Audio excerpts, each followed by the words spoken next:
And good evening to everybody that is joining us. This is the RCA interview series, the special edition. This evening we have Jim Graci from KDKA Radio in Pittsburgh. Let's get started. It's 9 o'clock Eastern Time. Good evening. I'm Tim Duffy. I'm President Emeritus of the Radio Club of America, and on behalf of the officers and directors and members of the Radio Club of America, welcome to all of you. This is a very special interview series. We have Jim Graci.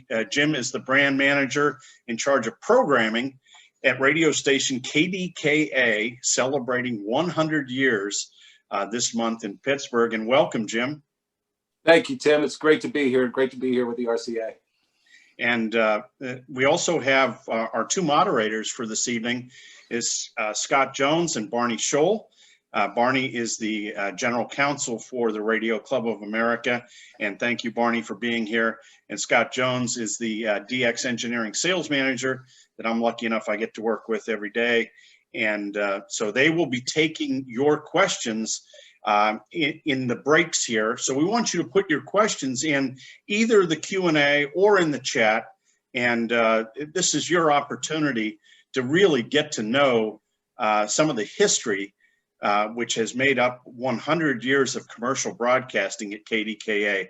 So Jim, why don't you tell our viewers a little bit about yourself and how you came to go through the steps that have led you to the legendary KDKA in Pittsburgh.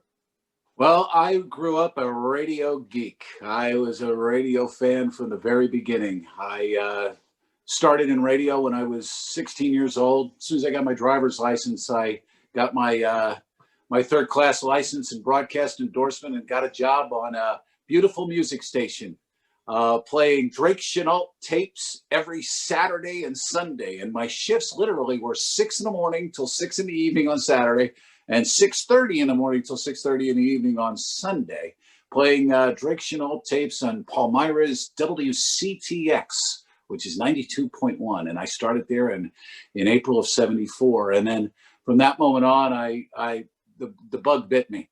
And I got into top 40. I was working actually in high school in a cooperative work study program. It happened to be that the owner of the radio station was the school board president at Cedar Crest High School, Lebanon, Pennsylvania, back in 1975. And my senior year of high school, I would leave high school at about noon in the cooperative work study program. I go down to the Lebanon Municipal Building, go into the police office, and I get all the arrest reports from overnight, type up the 1:30 newscast, stop at Burger King, grab a burger before I got out to the radio station. I would do the 1:30 newscast on the radio station and then start jockeying at 2 o'clock until we were a daytimer, until we signed off in the wintertime at 4:45. So I was doing that all in my senior year in high school. And to be honest with you, Tim, I haven't turned my back on radio since. Well, wireless is definitely in your blood. I think that's safe to say. So let's fast forward. When do you come on board at KDKA?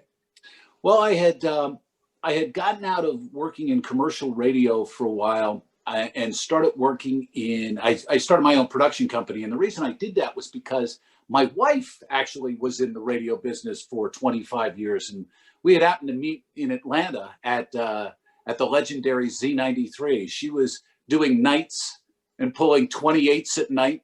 She was a rock star as a disc jockey in Atlanta. And then we got together and we started bouncing around. Well, we were in Seattle a little bit, Phoenix, moved back to Pittsburgh, which is her hometown. And when we moved back to Pittsburgh in 1999, she was doing mornings for Mix 96.1. And we had children in elementary school, so somebody had to get the kids off to school in the morning. So I put out a shingle and bought the latest equipment I could at that moment and became a production company. And I worked that out of my basement. So I did that for 5 years. And it was during that time, Tim, that I was doing production, that's when I learned coaching techniques, because it was at that time, if you remember, ISDN had hit. And so we were now linking all of our studios together. And it was the first time that you could really have that studio tied together from another location. So I would have as I would refer to them, as the Stradivarius of voices for all the clients that I had. Guys like Jeff David, Vic Caroli, Chris, I can go on and on. Dick Irvesty, who did all the Fox Sports radio voices. And so I got a chance to talk to them all the time, coach them at that time. Today, you don't do that because now you just send the script to the voice talent, they read it back to you, and they send it back to an FTP. But back then, it was more interactive. And I learned a lot of coaching techniques from that. And it made it a great segue for me because I realized at that point in early 2000 that if I was going to stay in radio, I really wanted to get into the talk radio side of it because I saw a big future there, especially in sports talk radio, which I got indoctrinated in. So I got a job in sports talk radio as a producing a number of stations around the country, and eventually I became a program director. That was in 2004 here in Pittsburgh at the old ESPN 1250, which was WEAE. They changed it from TAE to EAE when Hearst sold it. And then left Pittsburgh for a year to program at KLIF in Dallas. And that after a year, I came back to Pittsburgh, and that's when the opening up into KDKA, and Michael Young and I got together at that moment and talked, and I've been there ever since. And so KDKA, at the time you hire on, is a CBS station. Correct. Yeah, it was. I got to KDKA in March of 2012. March of 2012. And of course, you have responsibilities beyond KDKA as well. Tell us about that. Well, when I got to KDKA, it was interesting because, you know, KDKA is such a huge community-involved radio station, but it was not adapting to, let's say, the today's world. I mean, we weren't very much into internet. We weren't very much into social media. We weren't very much into websites or anything like that. And so when I got there, that was what we attempted to try to build, you know, and reaching, as I like to say, we want to reach our listeners on whatever platform they're going to be taking in our information from, whether it's news, entertainment, information. So we started building that, and the synergy and the excitement that the talent wanted to do. To get involved in that was really key, and taking KDKA to its next level and its next generation. Well, in the interim, about 4 months into that, our sports talk program director, who had started The Fan, they had changed over to B94 and made it all sports talk, and it was the first FM sports talk in Pittsburgh, actually. So after I was there for about 4 months, he was transferred and went to Atlanta. And so for that interim time, for about 4 or 5 months, I took care of The Fan until they hired another program director. And then when he left, he was transferred to Miami. His name's Ryan McGuire. He was transferred to Miami about 2 years later. And that's when CBS came to me and said, why don't you program both of them? So I have been doing that for about the last 5.5 years. So, you know, back in the 60s and maybe even in the late 50s, there were a lot of broadcast stations that had AM and FM, and at that time, some of the management said, you know, this FM is going nowhere. It's not going to be anything, so we better sell these pigs while we can. But so KDKA FM is 93.7 The Fan, but then here just recently, you do a deal that brings KDKA to 100.1, so it's simulcast with 1020 KDKA on AM. So how is the call signs working, and how did that whole 100.1 thing come about? Well, that was a process that our management team and Michael Smack and Mark Anderson have been working on to get, because we realized we wanted to. That was the only platform that we had not exposed our brand to. I mean, we were podcasting, we were on radio.com, we actually are on HD2 on KDKA FM. HD2 is our signal is on there as well. So we just did not have a terrestrial FM signal to put it on. So we were able to acquire a local marketing agreement in which we are putting our signal now on 100.1. And so, but you're identifying it as KDKA FM on 100.1? No. The call letters for KDKA FM are still on 93.7.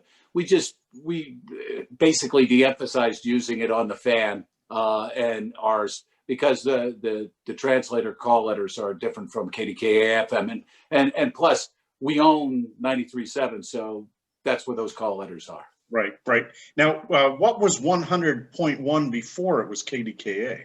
It had been WAMO, which was an urban station here in Pittsburgh, and they since have moved to 107.3 on the dial in Pittsburgh. Okay, so is 100.1 going to be simulcast KDKA for the future? Well, it's 100% simulcast right now, so yes. And what kind of power antenna on 100.1? Well, it's a translator that covers Allegheny County, generally speaking. So Okay. so we're looking to just try to do what we can to tweak it. We just literally got it about 3 weeks ago, so we're just starting to dig into it a little bit now. So. Well, I was listening to your on-air talent. They were all giddy about that being turned on, the big switch. It was very similar in some ways to probably when the big switch got turned on November 2nd in 1920. What do you think that was like, Jim? Well, what's interesting to me, and certainly, Tim, I've done a lot of study and research and read a lot of different publications over that very day, November 2nd, 1920. And I think the excitement level that was built up by Westinghouse for that event, because they marked that time. They said they were going to do our first continuous broadcast, and we're going to launch it on the election results of the Warren G. Harding, James Cox presidential election. So what had happened was Westinghouse, to be able to get as many people listening as possible, set up listening locations around the city where they would broadcast and throw the signal through speakers. So you'd go to church auditoriums or you'd go to the public corner, and they would have the station blaring out, and people would gather around and listen to the results of the election that evening. So that's why it was something that was special, because so many people were just excited about hearing the fact that they could hear the election results and not have to wait to read it the next day in the paper. Yeah, it was an incredible moment in history, and I've got to believe in 1920 they did not realize just how incredible it was. But I think about 1920 there, Scott Jones and I worked for WKBN in Youngstown, which is 570, and of course has FM and a TV station. And every morning we would pass the 7.5 watt transmitter that was the first AM transmitter there in Youngstown for WKBN. But seeing people huddled around, and I think a lot of these early stations, the idea was to sell receivers, right? Mm-hmm. Absolutely. and so this was the medium to sell the receivers, and that was the first part of advertising. But how long was KDKA associated as a Westinghouse broadcast station? Well, up until it had Westinghouse attached to it at least until the 70s, that I recall, and maybe even later than that. Then Westinghouse, CBS, Infinity. That's when Westinghouse started being phased out of the moniker of the operation. But Westinghouse had been involved in KDKA for all of those first 80, 85 years of its existence. It's funny you had mentioned about the gatherings too, and how important that the election was. That Frank Conrad's wife, you remember 1920 was the first time that women had a chance to vote in a presidential election. Well, Frank Conrad's wife was a huge suffragette, and she would get all the women together to be able to get together to listen to the polling results, because it was the first time they were voting too. So, I know with my family, all I have to do is, as long as my wife knows about what's going on, everybody's going to know what's going on. And so I'm sure that was part of the plan in 1920 as well. So we're on here tonight with Jim Graci. He's the brand manager in charge of programming at KDKA in Pittsburgh. They're celebrating the 100th anniversary of commercial broadcasting. And we encourage you to put your questions into the chat or into Q&A. And let's dig into Jim Graci's mind of history and ask any questions you might have for Jim here this evening. I want to, I can remember the top of the hour IDs because my father worked for Westinghouse all of his life. He was a career Westinghouse guy. So of course, that's what put food on the table at our household. And at the top of the hour, that ID was just so powerful. KDKA, a Westinghouse broadcast, station. It was just, you wanted to be a part of all that that was going on. And of course, there were many of these stations that WBZ and others that were part of the Westinghouse group. Well, I grew up in the eastern part of the state, so I would listen to KYW in Philadelphia all the time. And you talk about that top of the hour ID, it was always Group W, Westinghouse Broadcasting, serving Pennsylvania, New Jersey, and Delaware from Independence Mall. I mean, it was always bigger than life. And, you wanted to do that at the top of the hour. And remember, we always had the tones. When it would strike at the top of the hour, you'd hear the beep to say that it was exactly the top of the hour. Right. And that beep, I think, I haven't listened to KDKA off air a lot recently. I've been going to radio.com, which is very easy. You can be anywhere in the world and go to radio.com and listen to KDKA. But is the beep still there on KDKA at the top of the hour? Well, it's funny you say that because we put the beep on a computer, okay? Because it's modernized things, so the computer sometimes would get off sync. So there's nothing worse than a beep that's 10 seconds late or is 15 seconds late. And if somebody would notice, and then somebody would say, your beep's off. And then think about it. Now we're in digital. So that gives you, 7.9 seconds to convert from analog to digital. And then if we're running delay, which we're a talk station, we run delay. So now all of a sudden, it's 30 seconds past, but we did originally have the beep that was just, it was in pre-delay. So it would always go off, but that computer would stray. So to say right now, the beep is not on until we perfect the way to get the beep to be consistent. And once we get the beep to be consistent, we will get the beep back on. I mean, that's the honest truth. And with engineers on this call, I'm sure you can certainly understand those complexities that face you when the programmers are throwing it at you and saying, how come that beep's not on time? What are you doing wrong here? That's right. Well, yeah, you got a lot of people watching that beep. So I see we have a couple of questions in the Q&A and a couple in the chat. So let's go to our moderators. Scott, what do you have a question for us, Scott? Sure. Good evening, Jim and everybody. Question from Charles is, did KDKA ever transmit on two different AM frequencies? Because Fisher made a 2-channel AM receiver and the receiver then made stereo out of the two different AM received signals. Ooh, I may have to defer to Chris Hudak on that answer. I know that originally our frequency was, when we first broadcast in 1920, it was at the lower part of the AM band. And then I know, and if to Charles's question, I know that in 1983 we were the first ones to do AM stereo at KDKA. So I know we were on another frequency before we settled on to 1020, and that probably occurred, I want to say, in the 30s. Maybe Tim. I'm not quite exactly sure exactly when it happened, but it was not on 1020 originally, and as I said, it was at the lower part of the AM band originally.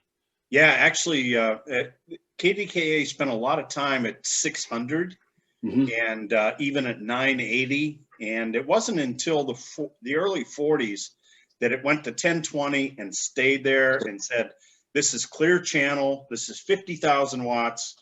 And, so there was some movement around the band. And of course, at that time too, Jim, there was the whole shortwave thing was going on with 8XK and what would become W8XK.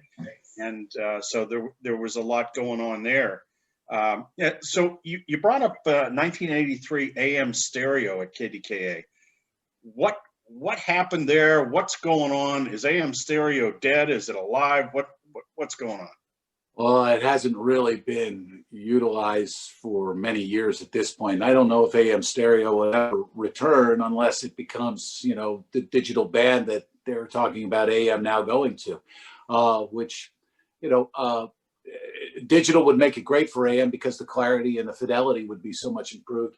Of course, everybody'd have to get brand new AM radios. They wouldn't have the digital. They wouldn't be able to get it terrestrially anymore. Their terrestrial radio would be over digital, so you'd have to get a new receiver for it. So that's those are issues and questions for the commission from long, long ago. But the experiment was tried in AM stereo, and I know it was something that they were hoping to revitalize the AM band, because at that point in the early '80s, that's when the real transformation was, where uh, musicologists were more into the fidelity of the band of FM to listen to their music than AM. And so that's when the transformation, of course, happened with AM programming, where a lot of it went to talk radio instead of music radio. So, there's evolution and transitioning that has been going on here the entire time. And we certainly want to encourage our viewers to put questions into the Q&A or into the chat, and our moderators will pick those up. So Barney, do you have a question for Jim Graci from KDKA? Yeah, I just see one that just popped up is intriguing. The question is, does KDA broadcasting, started reading the wrong one. Does KDKA still issue QSL cards or cards showing that people have reception reports for AMDXers?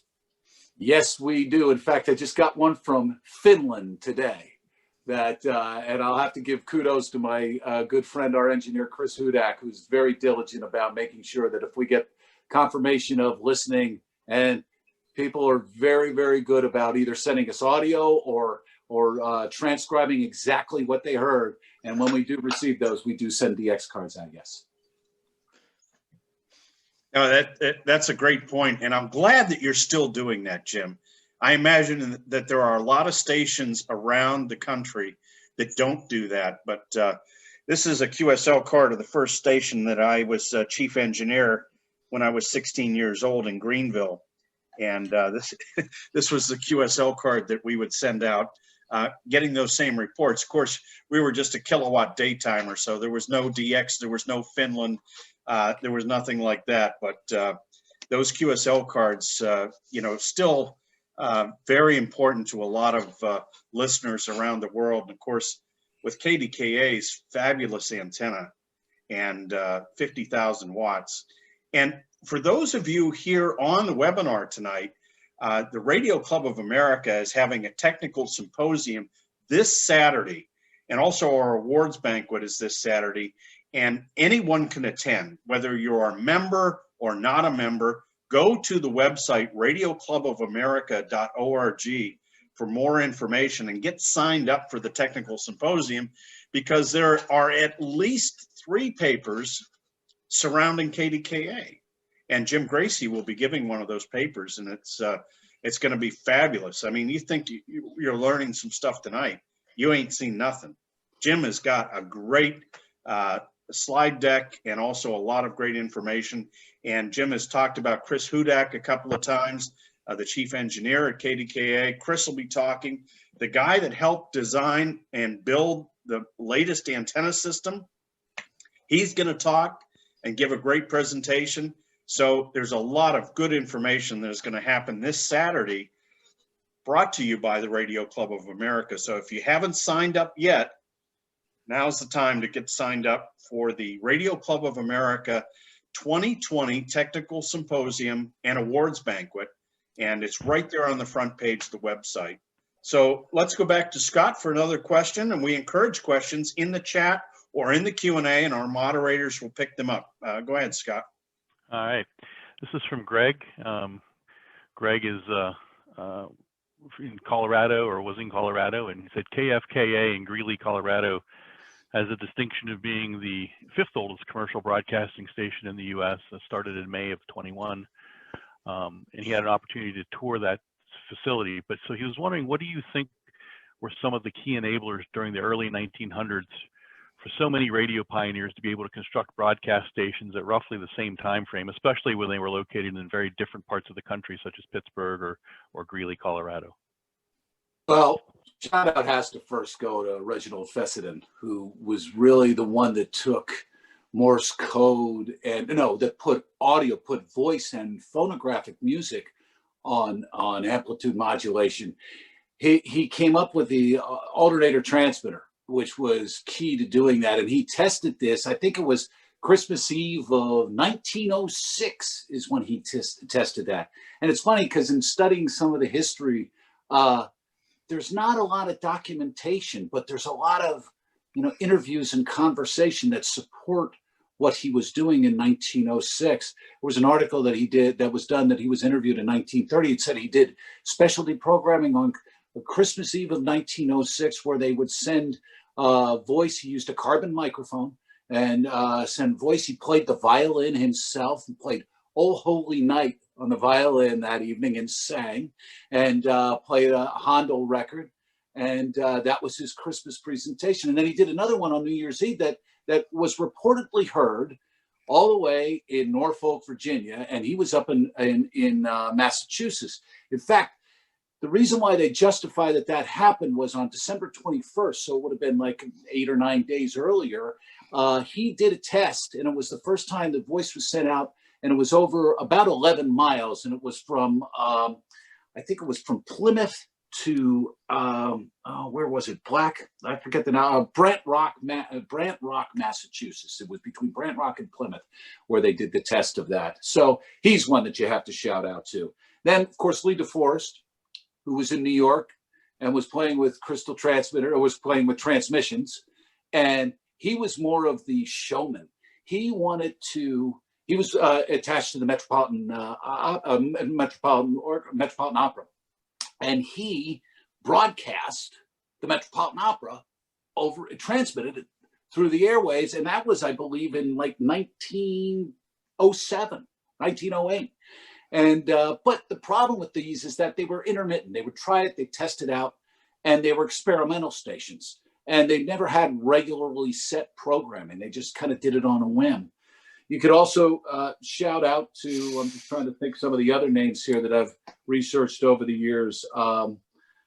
Those two really jumped out at me as the first ones. And of course, hey, Frank Conrad in Pittsburgh. I mean, Frank was doing this, and he was doing all of this testing with Westinghouse, and Westinghouse had the contracts with the Navy and the Army to try to come up with voice communications during World War I. And in fact, all the other hams were shut down during World War I by federal order. And Frank was able to keep operating 8XK and keep testing, so that when he was ready to go in 1919, after World War I was over, he was ready to hit the ground running with what he was doing. So those are the names that I would come to mind initially for some of the pioneers. Now, the founder of KDKA is Frank Conrad. Frank had what, an 8th grade or 7th grade? 7th grade education, yeah. Right. He was out of school by the time he was in 7th grade, and then later in life he gets an honorary doctorate. Just an unbelievably smart guy. Well, and the amazing thing about Frank that a lot of people don't realize is that night, that broadcast was not on 8XK. It was 8XK was standing by as a backup in case the original that they had just built on a roof of the Westinghouse in East Pittsburgh, in the Westinghouse building. They were up on the roof of the Westinghouse building, but that was 8ZZ. That had been licensed as KDKA on October 27th, 1920. But from what we hear, even though they had the recreation that they redid in the 30s that said this is KDKA of the Westinghouse broadcast, they think that they actually said K8ZZ on the original broadcast, but there's no tape to prove it. Right. So let's go to Barney for another question. Okay, maybe a simple one. Someone was asking what was the original power level of the original KDKA transmitter. I think it was 10 watts, if I'm not mistaken, was the original one. Yeah. But they had it by the late 20s, I want to say they had it up to 10,000 watts. They finally moved it to 50,000 watts when they moved out to Saxonburg. And then, well, there's stories about that, which we don't have to get into now. But eventually it was 50,000 watts on a stick at Allison Park in 1939. So, yeah, they spent a lot of time at 500 and 1,000 watts in the 20s. As Frank was pushing the envelope with amplifiers, and a lot of this stuff was built by Frank and the rest of the folks at Westinghouse on breadboards, and they were inventing this. They were sort of flying the airplane as they were building it. So it's a pretty incredible story when you think about it. And the thing about it is too, even from the 20s all the way through the 50s and 60s, these guys were building stuff, putting up antennas out in bad weather, and they were all in a suit and tie. Yeah, there's on Saturday, if you have a chance to see the presentation that we're going to do on the history of KDKA, I have one of these iconic pictures that I have on the slideshow that shows a weather balloon that has KDKA's call letters on it. And there's about 5 or 6 guys in fedoras and long trench coats dressed pretty good, but they were all holding this weather balloon down, and attached to the weather balloon was a transmission line. So what they were doing was they were raising the weather balloon up into the air 50, 100 feet, 150 feet, 200 feet to measure how far the signal would get out and where it would be reached and where they would be able to hear it from. That basically was the initial opportunity to figure out that, yes, putting it up and transmission line, and the higher it goes, the further out it goes. And that was the whole premise of building steel towers to transmit AM signals at that point. So, Jim, there was a KDKA tower that was removed several years ago, and somebody came up with the idea to sell pieces of the tower or give away pieces of the tower. Can you talk about that for a minute? Yeah, I have one of those little pieces on my desk actually at work. It was in 1996 when they took the original 1939 tower down. And what they did was to benefit Children's Hospital, because KDKA has been involved in fundraising for Children's Hospital for, oh my heavens, probably 70 years or so now. But what they did as a fundraiser is they cut little sections, maybe inch thick sections of the tower. Think about that, 719 feet. They did inch pieces of the tower, and they put it in Bakelite, or they put it in some kind of plastic, and commemorated the tower from 1939 to 1996, and it was all to the benefit of the Children's Hospital. Oh, that's really good. And KDKA has had such a history of total community involvement, and kind of your mission statement is, what can KDKA do to make the Pittsburgh area a better place to live? Yeah, that has always been in the DNA of the radio station. I don't really consider myself a program director or a brand manager as much as I consider myself more of a caretaker of an iconic brand. And I just want to make sure that we're living up to the responsibility and the trust that the community has given us over the last 100 years. We have done everything that we can possibly think of, and probably still not enough, to be able to help the community wherever possible, whether it be through the Children's Hospital Fund drives or the Free Care Fund or turkey drives or our warmathon that we do every year on KDKA, even daily things. A lot of our talent is just so passionate about trying to help our community. And let's face it, all we have to do is look around our world right now and know that there are areas that there are people that need a helping hand. So when we try to look for those areas and give our helping hand wherever possible. And I have to admit, the community in Pittsburgh, as you know, Tim, I mean, this is such a philanthropic community, and that was predicated on our founders of this community. I mean, when you look at what the Carnegies and the Mellons and the Fricks and all of that, they donated their millions in inheritance to be able to donate back to the community and donate for the betterment of the community, whether it be through the library system or the endowments that are out and helping so many organizations around the city and around Western Pennsylvania. That you almost feel like you're not doing enough if you're not doing anything, and you certainly aren't. But in our case, it's like, what more can we do to try to help the community, especially now, and especially in this day and age where there's so many people that are in need of a helping hand. Yes, absolutely. We're on with Jim Graci. Jim is the brand manager in charge of programming at KDKA in Pittsburgh. And of course, the whole month of November, they're celebrating the November 2nd iconic day of 100 years of broadcasting on KDKA. And Scott, back down to you for another question. All right. Well, we have a couple of questions that are sort of related. One is, what experience has KDKA had with digital broadcasting in the AM world? And in that vein, is KDKA broadcasting with AM, IBOC, or in-band on channel? We are not currently. We've been talking about it. We've been experimenting with or thinking about trying to go all digital. We were focusing on trying to get on different platforms. So our goal was to get on HD2, which we have with 93.7. But iBot's very interesting because and I would love if Chris Hudak would have been on this call for that question, because he's been a real proponent of iBot and of going digital, and because I that's where we're going to be going. That's where the AM band is headed. So I mean, I'd like to be in the forefront of that as much as anybody. So I think with the direction that the commission has taken recently, I think that's the direction that the AM band is going to be going into. So AM digital, I think, is something that we're going to see in our lifetimes. And certainly that has been the case over in Europe and several countries over there.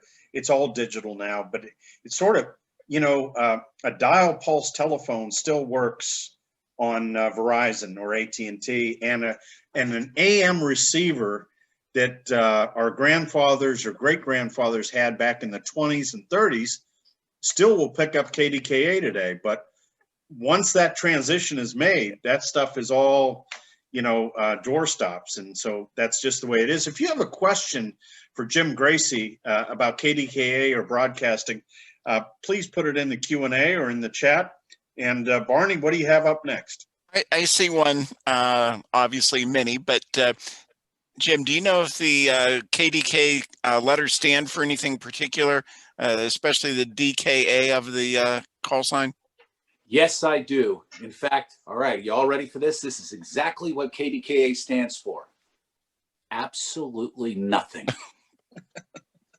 It was just the next one that was in line when they were handing out the land stations, and that was just happened to be the next one in line. It stands for absolutely nothing. I wish I could make something up, but it would be a lie. So, and Jim, the idea was that if you were east of the Mississippi, you were supposed to get a W, and there were several stations.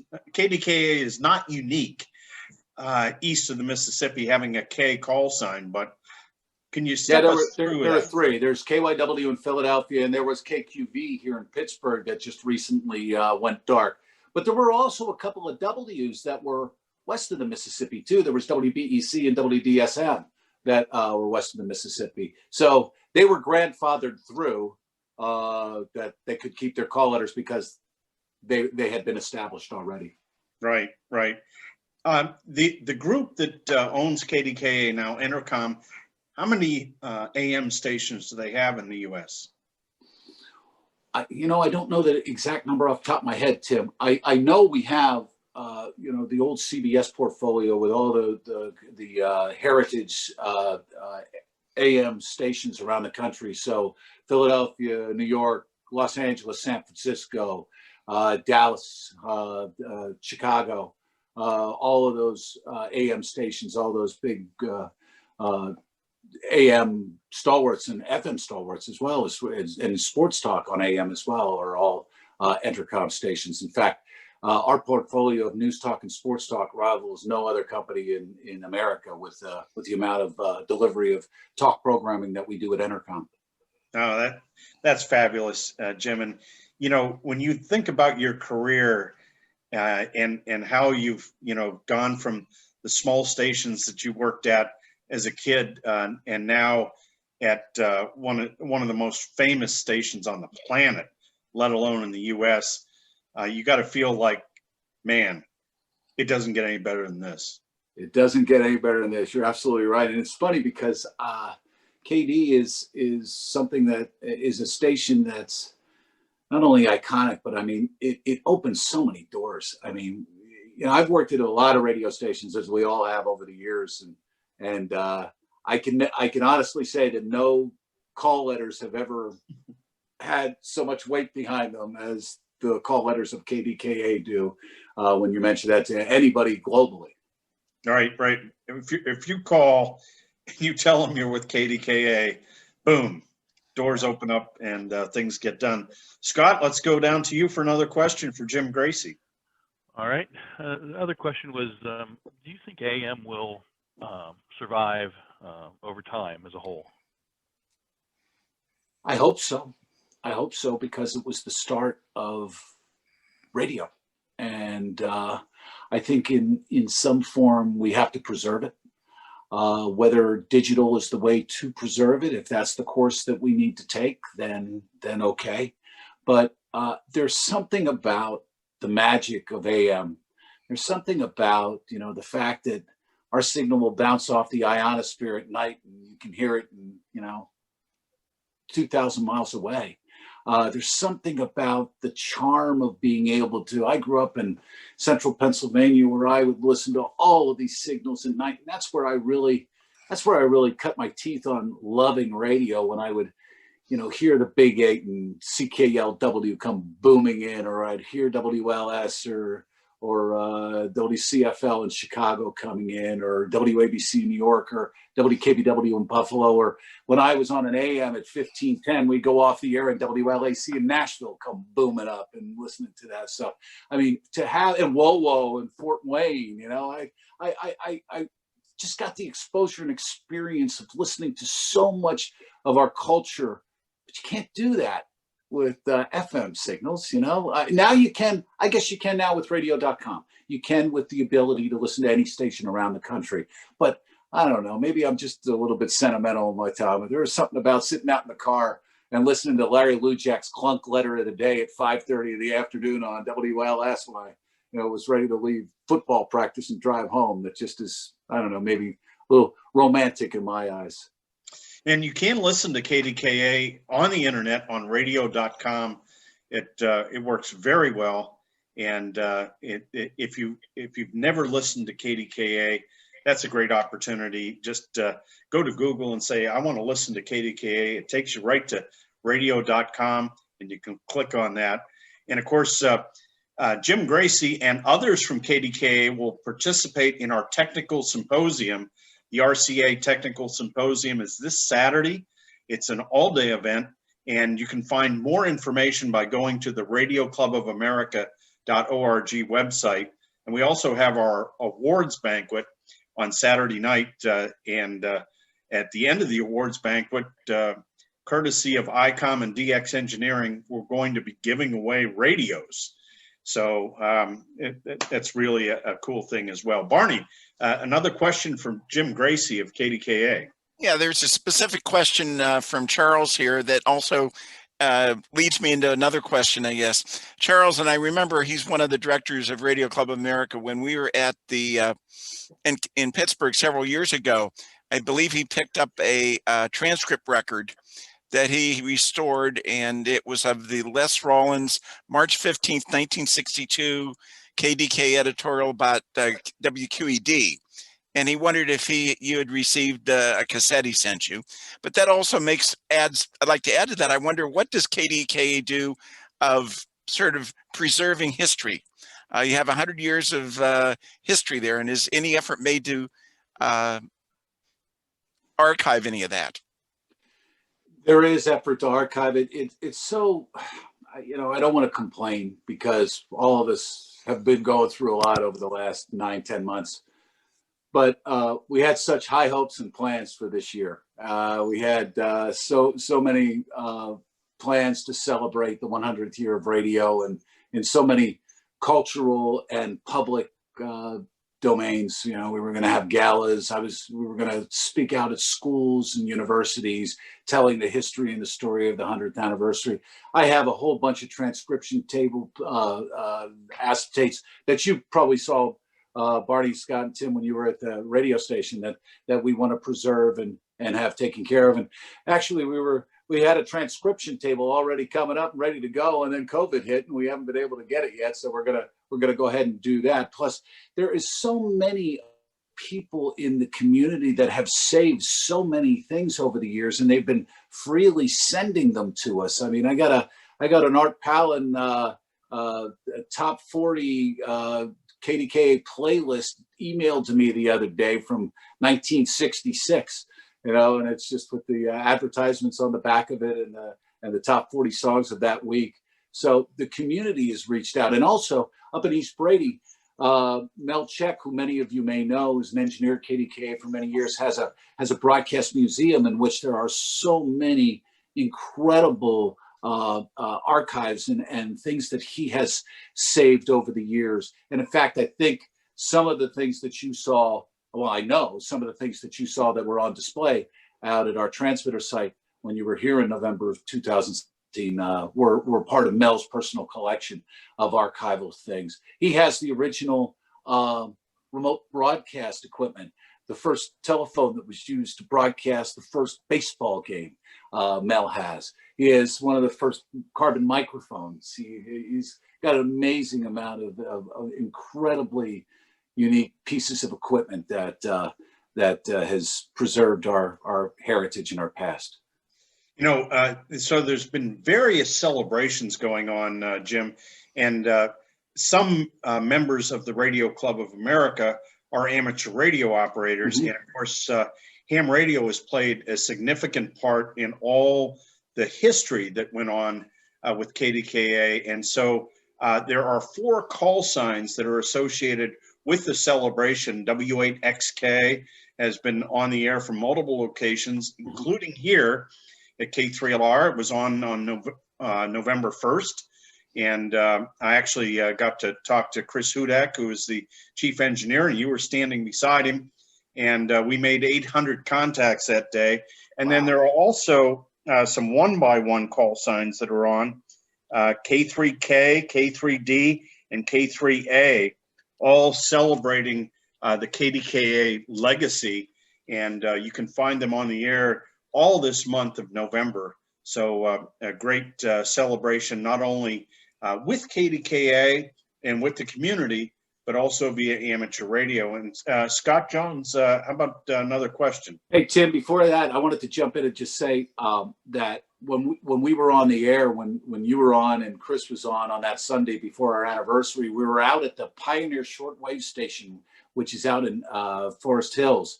In 1923, Westinghouse opened this special radio facility, and that's where they were experimenting with long-distance transmissions. And of course, that was led by none other than Frank Conrad. He's the man. All right, Scott, what do you got for us? All right, Jim, I just wanted to say that the magic of radio is alive, and your enthusiasm is very, very nice to see, and we appreciate that. Thank you, Scott.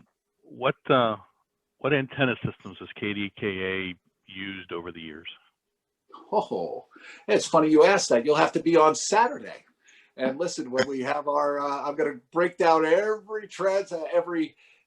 studio location and every tower site that we had at KDKA. And in fact, there's some interesting stories about in our history to get to that massive 50,000 watt, 719 foot tower that we have out in Allison Park. I don't know how many people know the history of what happened in Saxonburg when they built it originally. They built this tower, and I want to say it was 1937 or so. One fell down, and then the second one they put up, they were ready to turn it on at a dedication ceremony, and you couldn't even hear it in the next town. So they had to rework it. They moved it to the Allison Park location, and then they had the rededication ceremony at Allison Park, which I still have like the programs and pictures from that original dedication ceremony in 1939. That's part of our archives that we have as well, to launch where KDKA's tower is now and has been since It's a different tower, but it's been at the same location since 1939. Well, we certainly hope to bring the Radio Club of America back to Pittsburgh here in the very near future. You know, you only turn 100 once, and this is the year. It is what it is. We're making the best of it, but we do want to bring the Radio Club of America back to Pittsburgh and to visit with you, Jim, and visit with the rest of the staff. I'll never, ever forget the way you treated the radio club when we visited a few years ago, and when you brought on-air talent out to the transmitter. You know, I met Rose Ryan Douglas. She is a rock star. I mean, I've met Joe Walsh a couple of times, but she's right there with Joe Walsh in my book. She is, and the fact that she's still on the air today. And still sounds tremendous today. She sounds so good. Yeah, we're blessed. I mean, I'm so blessed with having such a great staff. And you know what?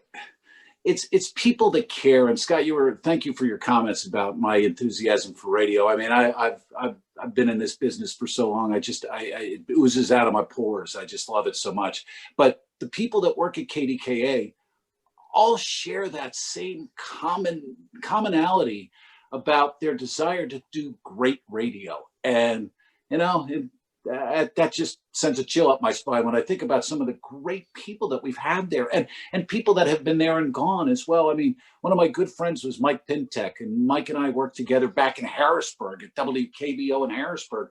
When he broke the 3 Mile Island story, I was working weekends at WKBO. He called me up while I was in Temple taking courses, and I'd come up to Harrisburg on the weekends. He called me up and told me what was going on, and I came up and helped him with coverage in 1979 during 3 Mile Island. So that's how far back we go. And Mike, you know, just passed away about 2 years ago from pancreatic cancer, was on KDKA for 35 years. He was such a great communicator. And then you look at Marty Griffin, and you look at Larry Richard, and you look at, you know, some of the people we've had in the past. John Cigna, Jack Bogut. Jack is still part of the radio station. We still keep Jack involved, and he does his Storytime Jacks, and we have him come on from time to time to give us a historic perspective. So it's a bunch of people in our news department that are so dedicated. You mentioned Joe DeStio earlier, and Rose Ryan Douglas and Paul Rasmussen, our morning anchor. It's so wonderful to be around people that care so much about serving the community that our organization does. And you can hear this all on radio.com. You don't have to live in the Pittsburgh area to hear the magic, which is KDKA. And it really is. Or on your smart speaker, Tim, all you have to do is say news radio, play news radio KDKA, and any smart speaker will pick us up. Any smart speaker will pick it up. So you got several ways to listen to the magic of KDKA. Barney, a question for Jim Graci. Yeah, I saw one up there. It strikes me a little bit at home too, because someone asked the question about early educational AM stations. They mentioned up in Troy, New York, WHAZ, and I very well remember, because I was at Grove City College, WSAJ in Grove City College. Early educational AM stations. There was one that I remember that was in California, and I was just looking for my book because I wanted to find out, because I had written that down, that this gentleman, it was a school for building crystal sets, and what he would do, and to teach radio transmission. I've got to find where it was in California, but anyway, what he would do is he would go home in the evening, and he would play a phonographic record every night. And so people might say that might have been the first broadcasting that was going out on a regular basis, but he was doing it to just a very small group of students that would study by listening to his music. And that was a school experimental station. There was also another one at the University of Wisconsin that had an experimental station that was going on right around right after World War I was over, and they started firing up their experimental stations again. So yeah, there were a number of educational AM experimental stations that were learning the business of amplitude modulation very quickly, because think about all of the radio stations that came online online. Listen to me now, I'm 2020. All the radio stations that came on the air from say 1921 to 1924, 25, you wouldn't have that many stations come on the air if they hadn't been experimenting and doing work and great work that they did in the colleges. Yeah, no, they're definitely. And as Barney points out, he was, going to Grove City College when WSAJ was still on the air. It's recently went dark, but had a heritage that linked also to KDKA, because KDKA was commercial. These college experimental stations were not commercial. So that's the differentiator. And so, Scott, another question for Jim Graci of KDKA. Well, we had a question from a couple people. Has KDKA or did KDKA ever transmit on the shortwave broadcast bands as some other leading stations, such as CFCF in Montreal and so forth? If they did, I'm sure they would have. I'm Yes. sure with Dr. Conrad's work in shortwave, I'm sure they would have retransmitted that broadcast out on ham, because I know even that night that they were the night of the election that they were retransmitting that broadcast out on ham. So the night of November 2nd. So I guess the answer would be yes, but I can't tell you who specifically. Yeah, so that is very well documented. If you go to QRZ.com and then look up the call sign W8XK, you can actually see the shortwave QSL card that was sent out.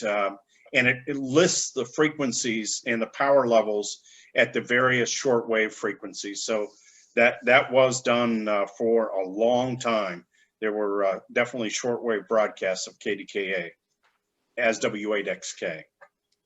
And Barney, to you for another question. Well, I'll add on to that a little bit. I see there's a post here that on hamgallery.com, there is a 1928 KDKA QSL card and a 1935 W8XK QSL card. If anyone wants to take a look at some old QSL cards.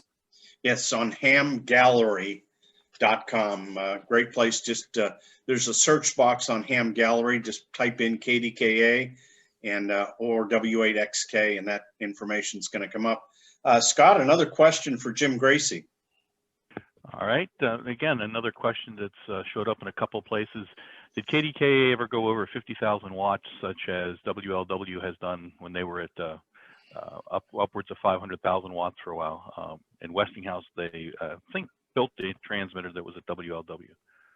To my knowledge, they did not, but boy, I've heard some of those stories about like WLW going up to 500,000, 750,000 watts.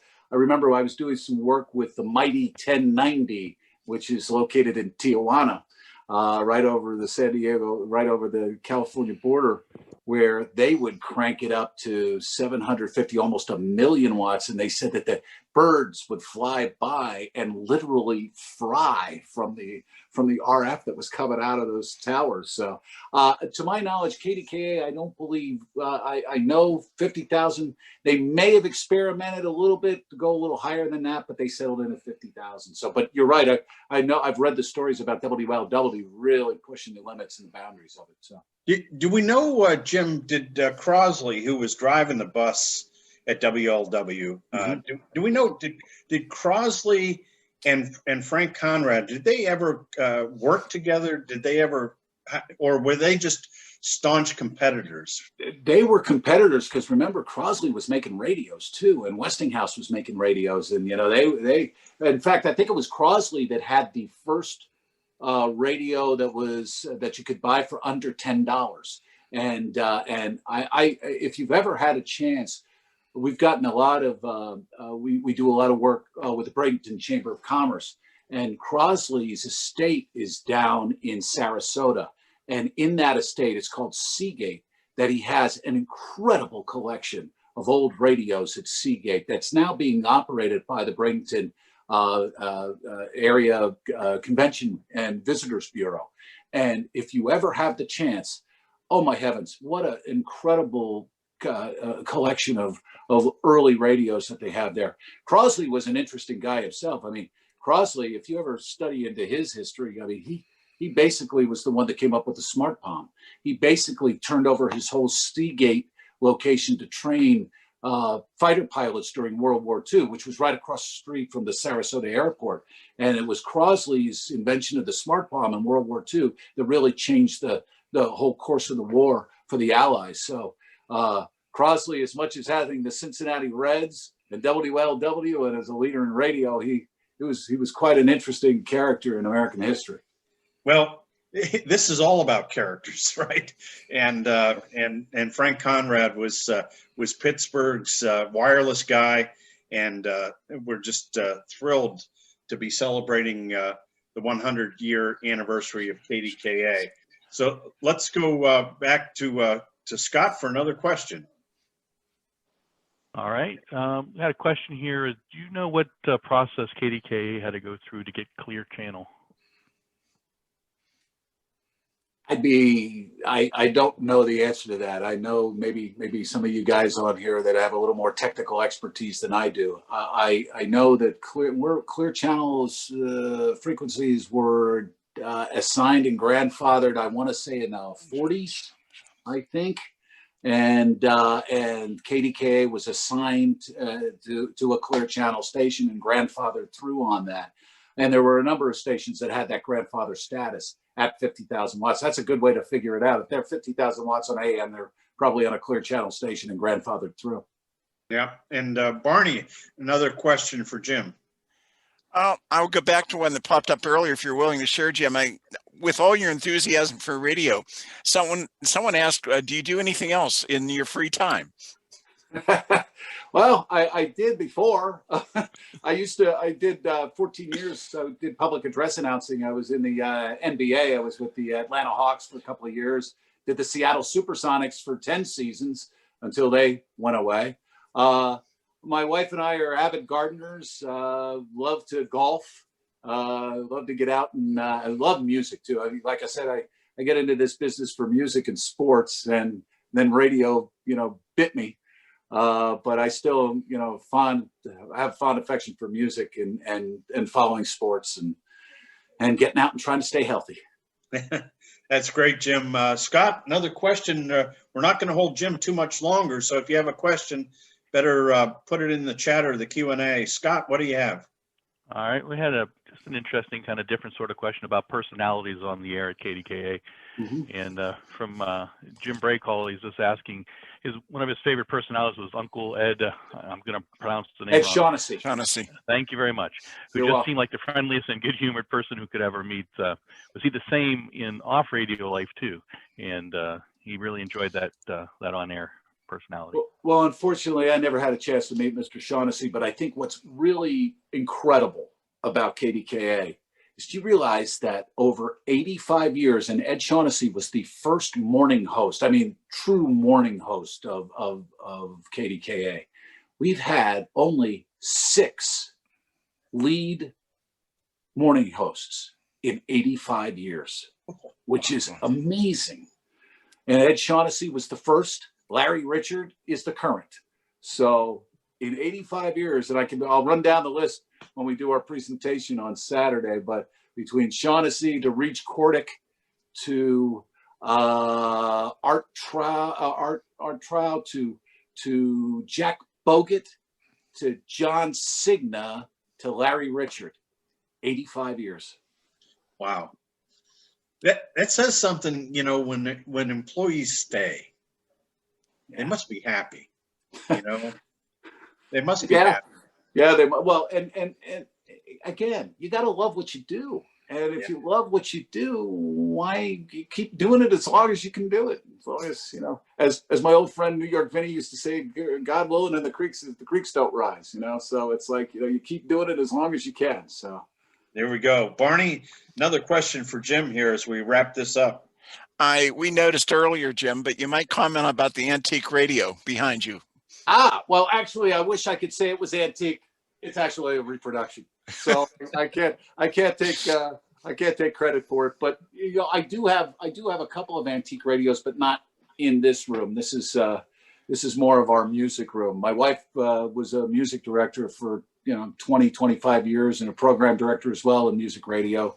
And in my 46 years in radio, we kind of have a collection of a bunch of stuff that we've grabbed over the years. But this is actually, you know what? This is a reconditioned, and it's also a turntable. So there's a turntable inside of this and a radio. So Very cool. Scott, final question for Jim Graci here. As we're getting ready for the Radio Club of America Technical Symposium, where Jim is presenting and others from KDKA on Saturday, go to the radioclubofamerica.org website and sign up. It's free, and it's going to be a tremendous day on Saturday for the technical symposium of the RCA, and also the awards banquet later in the evening there on Saturday night. A big day for the Radio Club of America. Scott, go ahead. All right. I did enjoy seeing Peter Gabriel's album cover behind you for so. But beyond that, this from John. He really has enjoyed the presentation. But aside from Eric Barnow's three-volume work on the history of broadcasting, what do you recommend for others that want to learn more about KDKA and its history? Well, it's interesting. In 2003, I was sent this by Jim Bohannon, and I'm going to reference this in my talk on Saturday. But Brian Belanger, in 2003, for the Radio and Television Museum, wrote a great piece on the history of radio and what led up to the foundation of KDKA, and talked a lot about what was going on at the time. And it's not a very long read. It's probably maybe a 12, 13 page article that he wrote on it. But for something short and sweet, if you want to get a really good look into what was going on, Brian did a tremendous amount of research in that piece. And like I said, it was printed in 2003, and it was actually reprinted about a month ago, I think, in the RHS newsletter. So if you want to check that out, it's Brian Belanger is his name. So thank you, Jim. Barney, a final question from you. Let's see. I was sort of thinking, I see one that was you already answered about the balloon, using the balloon. Oh, tough one. Someone was asking about the equipment used in your production studio. Is there any archives of what you did there? What that I did in my production studio? Yeah, I have archives of things that I've done over the years. Sure. Let's see, when I first started my business, I did work I launched Fox Sports Radio. I built all the production elements for that, for a number of radio stations around the country. At that point, when I first started, sports talk was just starting out. I mean, it was really starting to jump into its own. And so I had a number of sports talk radio stations. It's funny you brought that up, because Fox Sports Radio had its 20th anniversary. And I reached out to Scott Shapiro, and who's running Fox Sports Radio, and he and I used to work together at ESPN. And I said, I was the one that built all those original elements. And he said, no, really? And I sent them to him. And as I listened to those, and when Fox launched, they had the Fox moniker, but they weren't owned by Fox, but they were allowed to use Fox's moniker and promote the television network and sports. And it was that pure sports Fox attitude. And so they would have all these like drops and things. If I played you some of those elements that I did 20 years ago, they would be politically incorrect today, because our Fox attitude back then was a little bit different from what we could get away with generally accepted principles in doing production right now. So I don't know if I necessarily want to share those publicly now, but I've done that. I've worked with some great people too. I mean, I remember I did a thing with Jeff David, who passed away, probably about 10 years ago, but he was one of the wonderful voices that I had a chance to learn from and do work with. He did this 1-year anniversary for 9/11, because I was doing production packages for ABC Radio Network at the time. I was doing their ambush package for production, and their sports package was called Adrenaline. And we did a retrospective, and to this day I listen to it and I get chills. It's so haunting, just his voice and the way he delivers it. That's the great thing about radio. I mean, I described to students that what if for radio to be effective on a programming side, okay, and a content side, that you have to be that imaginary hand that reaches out of that 3-inch speaker on your dashboard, kind of fondles your earlobe a little bit just to kind of get your attention, and at some point yanks you into the conversation because you're so compelled that you can't turn it off. Whether that be a conversation somebody's having with you, telling a story, maybe it's your favorite song, but something's pulling you in that you pull up into that parking lot and you can't turn the car off. You got to sit there and listen till that's done, until something else comes on and you're satisfied with the content that you're getting. When you do that, now you're making great radio. So that's kind of how I look at it. Well, here's to 100 years of making great radio at KDKA in Pittsburgh. And Jim Graci from KDKA, the brand manager in charge of programming, we were thrilled to have you on here tonight. And this is, of course, the precursor setting up for the Radio Club of America Technical Symposium and Awards Banquet this Saturday. Go to radioclubofamerica.org and sign up. You don't want to miss this. It's much better live. You'll be able to ask questions during that event. You'll see Barney and Scott will be there. And Barney, Scott, thanks very much for being here this evening. My loyal moderators for these events. And in December, we will have another one of our interview events, which is going to be very special. It's with Margaret Lyons.